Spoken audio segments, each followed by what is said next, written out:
Hello খাদ্যপ্রেমীরা, আজ আমরা রেস্তোরাঁ style chicken curry তৈরি করছি, যা আমি নিশ্চিত একবার খেলেই আঙুল চাটবেন। তো চলুন শুরু করা যাক।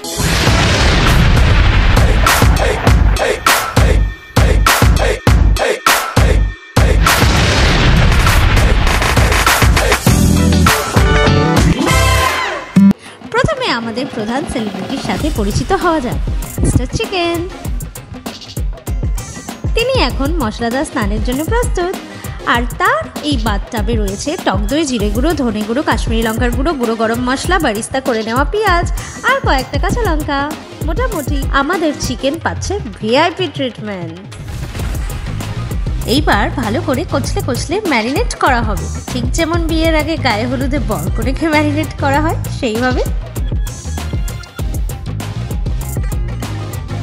নাড়ুন নাড়ুন নাড়ুন, অলস হবেন না, এটি আপনার চিকেনের জন্য gym.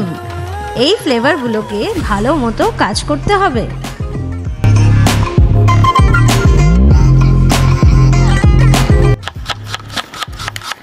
Chop chop chop chop chop chop করে এইভাবে পেঁয়াজগুলোকে কেটে নিন। কাটবেন না কিন্তু, এটি আপনার ব্রেকআপ নয়।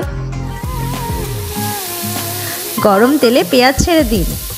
এই যে সিজলারের শব্দ, এটি আমাদের কানে সঙ্গীতের মতো। তরকারিতে আমরা যোগ করব তেজপাতা, গোটা জিরে, এলাচ, দারচিনি, লং, আদা রসুনের পেস্ট, হলুদ, লঙ্কার গুঁড়ো ও টমেটো। এগুলো দিয়ে ভালো করে কষিয়ে নিই।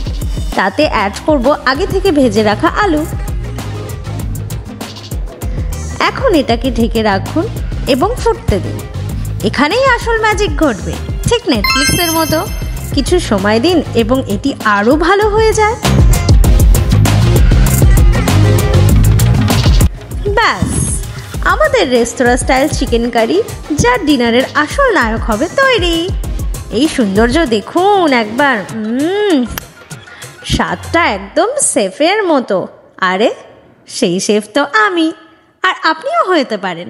শুধু প্রসেসটা ফলো করে বাড়িতেই বানিয়ে ফেলুন। আজকে এখানেই আসি। ধন্যবাদ খাদ্যপ্রেমীরা। আরও মজাদার এবং সুস্বাদু ভিডিওর জন্য লাইক, শেয়ার এবং সাবস্ক্রাইব করতে ভুলবেন না কিন্তু। পরের বার আবার দেখা হবে। Bye bye. সুস্থ থাকুন, ভালো থাকুন।